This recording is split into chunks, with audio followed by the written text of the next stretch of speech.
20 years, over 20 years now actually, so since I was 10. So I just aged myself, that's okay. Yes, I'm just a pup. But Jon Hauck has been a mentor and a father type figure in my life. My parents, my dad Glenn and my mom Colleen have been good friends with John and Christine for 20 plus years since we lived in California. And I grew up in San Diego, and he had his 4 boys down there too. So one of his sons is actually, I consider him a brother or a cousin, and actually the godfather of one of his son's children. So that's pretty cool. Jon is a man of many talents. He is a master guitarist. He's led worship at church for years and years. He's played with my mom. She played the piano in the worship band in California 15, 20 years ago. He's played in lots of the churches up here he's been involved with. Jon is a humorist. He's a stand-up comedian. He really knows how to light up a room with a comment because he's so good with words. I know he's critiquing my speech right now, actually. You're doing well, my son. Thank you. And Jon is extremely well-read. And Jon never received his college degree, but he's probably the most educated, one of the most educated people I know, because he is continually reading. He's an avid reader, and he's always up to date on anything that's political or news-oriented, and very smart guy. Jon's background was as I won't go into too much, but basically a retailer, and he did that for a number of years, and then he got into elevator repair. And so he was kind of a union guy for the elevator repair, and then he jumpstart into when he came up here, he got an opportunity to go into an auditing position for a company that audits Costco. And this is a very large account, and Jon's been doing that basically now for the last 15 years, very successfully so. And kind of an interesting transition between elevator repairman to auditor for one of the largest Fortune 500 companies in the world. So I'll let Jon share his story, but he's a great guy, personal friend, and take the floor. Thank you, Mike, for that rather fictional account. When I first met Mike Rep, dressed head to toe in his Little League uniform, out in the side yard, throwing the ball up in the air, playing catch, waiting for his mom to take him to a game. And it was sad to me. Here was this kid, looked like he had everything, big house, big car, but where was his dad? Mike, out in the yard, throwing the ball up in the air and playing catch by himself. And today, Glenn Rep, I'm staring into this camera telling you, my friend, here is your son again, with no father. But I will stand in, Mike. You're surrogate dad. He's speaking next time, so my friends, I brought with me today the word of the day, probably could be the word of the year. And if you know it, go ahead and shout out the meaning. Triskaidekaphobia. Anybody around the table? It's the word, you'll probably hear it more than once this year. It is a Greek word that means fear of the number 13. Yeah. Tris is 3, ka and deca 10. Decaphobia. Yeah, 13. And phobia means, get away. Triskaidekaphobia. Big word. My wife said to me this morning, she said, Johnny, you're going to be in front of a room with a lot of smart people, so I would practice saying Triskaidekaphobia. And I said, honey, I've said it 12 times. And she said, one more. I said, that'll make 14. So you have paper in front of you. If you want to write down Triskaidekaphobia, I did bring a couple pens with me. Mike works at Heritage Bank, and he was giving these away. And I'm going to take these to the office, Mike Rep, because if somebody says to me, Johnny Hauck, can I borrow a pen? Who do you take this pen? I'll say, yeah, as long as you don't go more than 6 feet away, because it works really well. And these are available while supplies last at Heritage Bank. This is for the lobby customer. Now, my wife is a drive-up patron, and so she, in lane 1, was given the pen with the 12-foot chain. Now, if you go to the lane 2 drive-up, you get only the lollipop because they don't have a chain long enough. But here, Mike, Hang that down to Mike, Red. These work, because Mike is known to walk away with things. He is a banker, but this is so nice. Mike, you can use this. Write down triskaidekaphobia. A lucky number if you happen to be Millard Fillmore, 13th President of the United States, forgotten man. He rose to the office accidentally with the death of Zachary Taylor. 13, a lucky number if you are the state of Rhode Island, 13th state in the Union, and greatest quarterback to ever throw the pigskin. Oh, jeez. For the Miami Dolphins. No. This is a shout out to my son Adam. Dan Marino, number 13 blazoned across his back. There you go. My wife, one day when I came home from work, said to me after I said to her, honey, I have a long story and I really don't know where to start. And hardly looking up from what she was doing, she said, how about somewhere near the end? that has been great advice, and I have remembered that since the day she told me. Glenn Rep asked me, he said, Johnny, come and talk to Marketplace Connection about the change of life and lifestyle that you went through to go from a trade which is so foreign to what you're doing now. This very building that we sit atop of, 25 stories off of the sidewalks of Bellevue, was put together, a piece at a time, by men and women who make a living with the strength of their back and the skill of their hands. Dozens of talented tradespeople laboring with hammer and saw, welding rod, cutting torch, painters and drywallers, electricians, plumbers, elevator mechanics, hoisting 16-foot long, 240-pound guide rails into place with precision fit. I know those guys very well. I was one of them. For nearly 20 years I made a living in commercial construction. And now, for the past nearly 20 years, I have been doing something entirely different. So foreign to anything that I knew or had anticipated. This morning, I want to tell you what brought about that change. How I went from a card-carrying union elevator man, a member of the IUEC, the International Union of Elevator Constructors, to a successful career as an accounts payable auditor. During the greeting time last month, Jeff had asked those seated around the tables, give me one word for entrepreneurship. And there were a lot of clever and witty answers. Jim, what did you say last week? Lunacy. Yes, lunacy was one of the clever answers. Somebody said freedom, and that's the one that stuck with me. It became my favorite. Freedom. It's a great word. Just saying the word freedom is exhilarating. When I was a 16-year-old kid, freedom for me was a car of my own. And the only thing standing between me and a 63 Chevrolet was 200 bucks. And to get my hands on that grand sum, I was going to have to go to work, because being one of 8 kids in a single family, single income family, I wasn't going to get any help from my mom and dad. So in 1971 I took a job making $1.60 an hour. It was a long road to the 200 bucks, but I finally got there, and I got some freedom in that 63 hoopty. And from that time until this, my working life has been a mixture of minimum wage jobs, commissioned retail sales, high-paying and benefit-rich skilled labor jobs. And for a short time, I thought I would try to make a living as a licensed life insurance agent in California. I also thought I would try to be a title rep agent. And for a short time, I did some direct marketing, sold a few books through mail order. But presently, I am enjoying the best gig of all. I'm getting to work with some great people as an independent contractor, doing forensic auditing. And within all the jobs that I have held, there is to be found a degree of freedom. With the low pay and low expectation jobs, there was freedom from responsibility. That's a wonderful thing. With the commission sales job, I had the freedom to earn an unlimited income.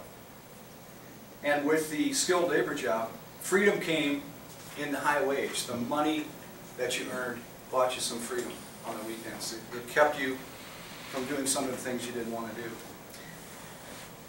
The freedom that was alluded to at last month's meeting, though, is different. It's the freedom that an entrepreneur seeks, and those of you around this table know.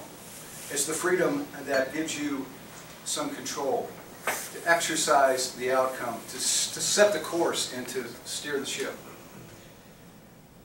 And with that comes some sacrifice and some risk. I did not set out to be an elevator mechanic, nor did I ever dream of being an accountant. My story is similar to dozens of others. I'm sure many of you around the table can relate. One job leading to another, parlaying talents that I learned in one area and applying them to another area, building success, gathering momentum. When I was 18 years old, I was hired to join a crew of remodelers at a retailer in St. Louis, Missouri called Western Auto. Familiar to anybody that lived in Illinois, Missouri, Kansas? I got hired for a 2-week position to help clean the store from floor to ceiling. Scrub the walls, scrub the fixtures, scrub the lights up above. And one day I'm standing on a ladder, and the manager at one of the North St. Louis locations, he says, "Kid, I need you to start tomorrow. Stop what you're doing, put down the bucket of water. I want you to come to work selling." And so I took a job selling tires, batteries, auto accessories, and being paid a commission. Quite a change from what I was doing the day before. And it was great. Freedom to earn as much as my salesmanship would allow me. And I earned a good amount of money. I made more than my dad. I was just a young kid. Working as a commission salesperson, there was some freedom. But after a while, I was itching to do something different. I spent 5 years at Western Auto. It was filled with a lot of learning. I learned how to be a good salesman. I learned about customer service. Some of the things that I learned then as a kid about customer service, I still practice today. One of the most valuable phrases I was taught by a manager when dealing with a customer who is dissatisfied with some area of service or some product that we had sold them was very simply, what would make you happy? And most of the time, they're going to ask for a lot less than you were going to offer them. I remember that, and I use that still to this day. I learned a lot at Western Auto in 5 years, but as I said, I was looking to do something different. One of the things that I had learned was the time when it was slow on the floor, I'd walk into the garage, and I spent time with the mechanics in the service bay. And it was interesting. I loved the sound of production. I loved the sound of an air tool, and just the noise of the activity was alluring to me. And I wanted to learn how to be a better mechanic, because from the day I bought that '63 Chevy, even until now, I feel comfortable with my head underneath the hood of the car. I really enjoy doing my own work, and it's gotten easier. You're in auto repair? Yep. The cars of the early '60s, the Detroit cars, were meant to be worked on constantly. It was good training for a young kid. Yep. They're better these days, but I still love to be under the hood of a car. And from that experience of fixing a broken car and hanging out in the back of the shop, I was able to eventually convince an employer to hire me as an elevator mechanic. For age 23, I learned of a job opening for a defense contractor in St. Louis, Unidynamics. They were looking for people to travel the world, not only the U.S. I never made it overseas, but I did crisscross the country many times throughout my years at Unidynamics. I was hired to install and repair shipboard elevators. If you see an oil tanker off the coast, there are elevators that run from the engine room all the way up to the wheelhouse, and we outfitted many ships with that type of personnel elevator. We outfitted dozens of Navy fast frigates with ammunition elevators, and it was a fun job. But I did not seek the job at Unidynamics because I wanted to be an elevator man. I convinced the guy that hired me that I could do the work, but I really wanted to get away. I wanted to leave the neighborhood. I wanted to leave my friends and family. I really was seeking a change. And my life at Unidynamics proved to be life-changing. The job afforded miles and miles of air travel, many nights in hotels, and for me, one of many kids in a very small house, hotel was luxury. Mm-hmm. It was great. Restaurant meals, thousands of them. Having somebody else do your cooking, clean your room. It was wonderful. It was luxury for a kid like me. And I also enjoyed the windy rides of the launch boat that would take you out to the oil tankers that were anchored, because they drew so much water they couldn't, you know, they're fully loaded, they can't come into port. It was a blast to be in San Francisco or San Pedro and get on the boat right after the ship, climb up the Jacob's ladder. There was a thrill to the job. And several months into that job at Unidynamics, I was offered a position to open a one-man office in Long Beach. It was part of a contract fulfillment. We needed to have a presence in Southern California. So they offered it to me, and it was cushy. I had a 100-square-foot place in downtown Long Beach. I had an apartment in Huntington Beach. I was also allowed to travel up and down the coast to Portland and Seattle, and especially to San Diego, California. And it was during one of my several week stays in San Diego that I met a beautiful girl that I fell in love with. And Mike alluded to her earlier. 32 years this year we'll be married. And that's the part that really changed my life. It was during that long-term visit and falling in love with Chris that when it came time to close the office in Long Beach and return to St. Louis, I decided that I wasn't going to go back.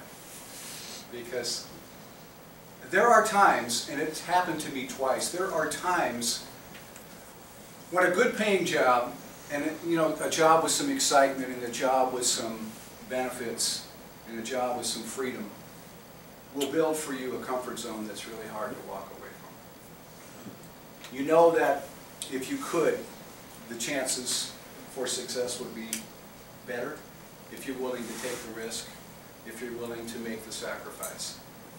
I didn't know at the time when I quit what would lie ahead, but I knew that I wanted to be with Christine, and I knew that I wasn't going to go back to St. Louis. One of the reasons I took that job at Unidynamics was to leave, and so I moved permanently to San Diego. And because of the money that I had earned at Unidynamics and my inability to spend it, I inherited that from my mom. She was quite thrifty. I made a lot of money at Unidynamics because being on the road for 300 days out of the year and on per diem, it was really tough to spend the salary. So I had saved up enough money to buy freedom in the way of free time. And it was during that gap in jobs that I thought I would try for a while with self-employment. And I got a license to sell life insurance in California. And I did that for a while, but I didn't like it. And then I thought I would work as a title rep for a real estate company, and that was not a good fit. And then I tried selling books through direct marketing, and I really didn't put my heart into it. But during this time, when I'm looking for something to do, Chris is becoming acquainted with the man who serviced the elevators at the building where she worked. And through that friendship, she said, hey, my husband needs to get back to work. And so I went to work again as an elevator man. And I spent the next 15 years working that job. I enjoyed a good paying job with some of the most generous benefits that a blue-collar worker can have. A wage that was good enough to support a family of 6, to meet the mortgage obligation of a house in San Diego, to enjoy some middle-class, middle-income luxuries, and best of all, to have Chris at home with the boys. That was, for me, a big luxury. She'll tell you differently. She would have traded places with me any day. She would have said, I'll go to work and you stay home with your 4 boys. As an elevator mechanic, you are required to gain many technical skills. We were, when we were on the job site, the most versatile of all the trades. Because we had to learn how to cut and weld and wire and bend pipe and do hydraulics and do carpentry and do drywall and do concrete work. Anything pertaining to that elevator was our domain. And we were trained extensively. Schooling for the apprentice was a 3-year program. And even as a journeyman, you continued to stay educated, to stay up to date. So we were proficient in many, many things. And not only with our hands, we had to be educated to read mechanical blueprints and electrical schematics. And we did that well. And one of the lessons, though, that I learned as an elevator mechanic proved to be my most valuable. And that is falling from a 20-story building and falling from a 2-story building. Quite different events, but in one way they're exactly the same. Falling from a 20-story building sounds like this. Ah!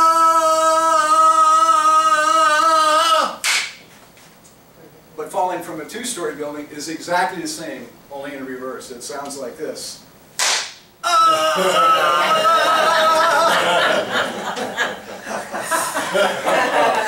I was afraid of heights. There is a time when an elevator is being constructed at the very early stages of the building. There's no skin on the outside of the building, it's steel. And you have to show up and you have to get to the top of the building with the outside elevator, the Alamat. And you have to set the steel beams for the machinery that's going to hoist that car up and down. And it is frightening. And there's days when it's cold and it's windy. And the iron workers, the tough guys of the trade, they're looking at you just laughing because they know, kid, you don't belong up here. This is for real men. 4 years prior to my leaving the elevator job, I started to experience episodes of fatigue and lack of breath. It was becoming more difficult to me to make it through the day. And after several trips to several doctors, the conclusion was that I had inherited from my mom not only my thrifty handling of money, but I inherited her familial heart disease. And with the help of medication and caring friends on the job site, I continued for the next several years fighting through fatigue and was able to continue working as an elevator man. But I knew that I couldn't keep doing this until I was 65. Retirement for me is not a goal. I want to keep working as long as God will give me the health, the strength, and to have my wits about me. I would like to keep working. And I wanted to be engaged as an elevator man for as long as I was physically able to do it. But it was getting very tough because, much to our shame, we had to walk the steps from time to time when the elevator wasn't working. And to walk the steps was getting to be an awful struggle. Again, Chris came to the rescue. She told her friends of the need for a new job. And when the news hit the right person, things began to happen. Through the sheer kindness and generosity of a loving friend, our life was about to change, and change drastically.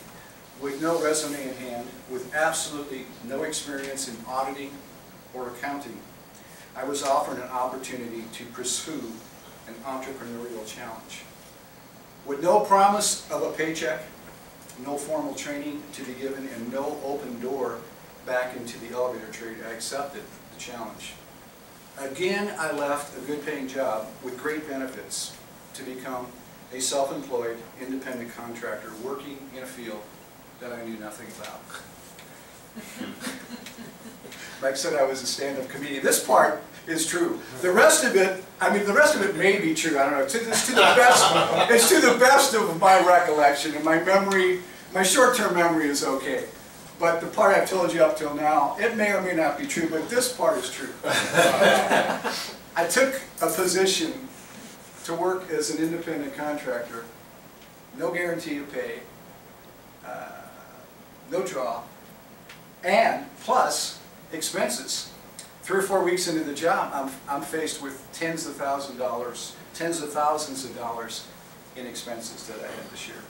It was truly an exciting time.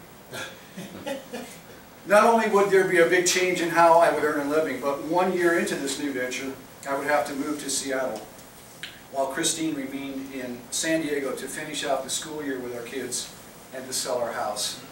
And she did that on her own. And for the 2 ladies that are at the table this morning, Chris did something tough, because there is inherent, at least I've been taught, and it's been reaffirmed by Christine, there is an inherent need for a woman to feel secure.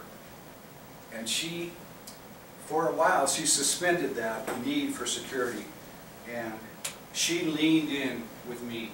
She said, if you're going to hitch yourself to this plow, I'll be with you, and we'll make it. So she stayed in San Diego to raise the kids, keep them going, and took care of everything involved with selling the house. It was wonderful. Freedom was coming. That part was coming. But first, the sacrifice. And first, we had to face the risk. The cost, as I said earlier, was a steady and reliable, high-paying job with investment into retirement, the pension fund. The cost was a second mortgage. I sold my car. A friend gave me one. I incurred office expenses, travel expenses, second house expenses. Chris is at home in San Diego with that mortgage. I'm in Renton with an apartment. Separation from the family, our friends, our church, our neighborhood. Trading 300 days of sunshine for 300 days of rain. Trading the Padres for the Mariners. Trading the Chargers for the Seahawks. And the risk, as I said earlier, the risk, there was no paycheck. Could I succeed at this business? Could I get on my feet quickly enough to repay the loans, to pay my office expenses? The kind and loving friend who gave me this job, I think he did me a kindness by not telling me of all the expenses that I would incur. He wanted me to see first the opportunity and the chance for advancement, the chance for growth. And I'm glad that he did that to me, because I may have said no. I may have said the risk is too high. I'm going to go from making money with no expenses now to no money and all these expenses. And for a guy who had not lived enough years of the entrepreneurial experience, I think I would have been frightened away. Again, help was on the way. The guy who offered me the job surrounded me with helpful people. It was wonderful. I got to work with people that had a lot of experience in accounting and auditing. People who had held various accounting jobs. People who had known positions of leadership and authority. People with heavy credentials and advanced degrees. And people willing to mentor an apprentice like me. It truly was an apprenticeship. I felt in my first few weeks and first few months after I took this job, I felt as I did when I was the kid watching the mechanics in the service garage at Western Auto. And I'd stick my head under the hood of the car with them, and I would learn. And I'm so thankful that they were patient enough to help me. Within 2 years, I was beginning to gain an understanding of the language and the culture of accounting, so much that I was given a managerial spot. I was allowed to lead and direct an audit of a Northwest company. Again, I was given a big boost. The guy that was hired to work with me, actually work for me, had just retired from 25 years at Safeway stores. He held the job as accounting manager. So it gave me the cachet that I needed when I would talk to the CFO at this company. I would take my friend John with me. And I sat in the room like I knew what was going on, but I really didn't. But I had John, and he took care of it for me. So as Henry Ford, yes, as Henry Ford said, I don't have to know everything. I have to hire people that know what I don't know. Again, a big boost. Week by week and month by month, I was becoming an auditor. My confidence grew. I was now able to discuss financial matters with managers and controllers and CFOs and treasurers. My income grew, and for the first time, our family was accumulating wealth. Exciting times. Something that would not have happened if I had remained an elevator guy. The transition from Joe Lunchbucket to paper pusher now seems to me almost comical. I became one of the guys that I would have made fun of when I was an elevator man. A desk jockey, but I love being a desk jockey. I love what I get to do every day. There's an element of detective work with our auditing. Mysteries to be solved, pieces of the puzzle to be found. Much of our time is spent in presentation, clearly and concisely explaining to all parties the results of our findings, the logic and the rationale behind our conclusions. A lot of thinking and pondering and theorizing. I love it. It fits hand in glove with the kind of person I am. I'm a curious guy. I love to solve puzzles, and I love a mystery. I begin this morning by telling you of the people who put this building together. But without the vision and courage of the entrepreneur, this building would never have left the drawing board. And as an elevator mechanic, I owed my job to those that took the risk to erect buildings like this, that took the risk to form elevator companies, to hire journeyman workers like me. And now, having experienced the life of the self-employed, the independent contractor, I applaud those of you in this room, the innovators, the pioneers, the job creators. The thread that has run through my story has been that of freedom. But there needs to be something said about courage. The quality of mind or spirit that enables a person to face difficulty, to face danger, even in spite of the fear. In 1910, Teddy Roosevelt delivered a speech at the Sorbonne in Paris, France. And much of that 35-page speech is not well known, but this portion, known as the Man in the Arena, is one that you may have heard, and it's a fitting read for today. Let me read it to you. Roosevelt said these words: "It is not the critic who counts, not the man who points out how the strong man stumbles, or where the doer of deeds could have done them better. The credit belongs to the man who is actually in the arena, whose face is marred by dust and sweat and blood, who strives valiantly, who errs and comes short again and again, because there is no effort without error and shortcoming. The man who does actually strive to do the deeds, who knows great enthusiasms, the great devotions, who spends himself in a worthy cause, who at best knows in the end the triumph of high achievement, and who at the worst, if he fails, at least fails daring greatly, so that his place shall never be with those cold and timid souls who neither know victory nor defeat." Great words for the entrepreneur. Great encouragement to those with the entrepreneurial spirit. And inspirational words for those considering a significant move in this new year.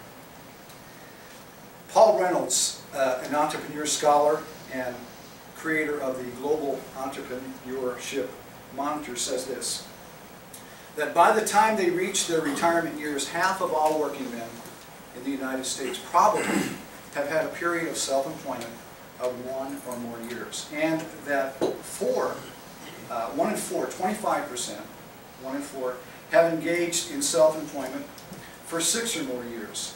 He goes on to say that participating in a new business creation is a common activity among U.S. workers over the course of their careers.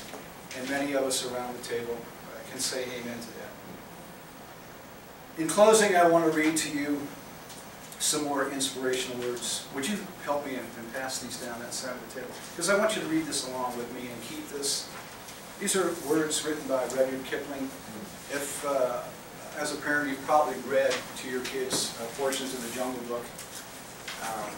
Great writer. In his time, this English writer, a rock star of his era, great writer. And also an acclaimed poet. This poem that I have put in front of you used to be required reading in many of the schools in England. A lot of kids were asked to commit this to memory. Let's read it together, and then I'll be done.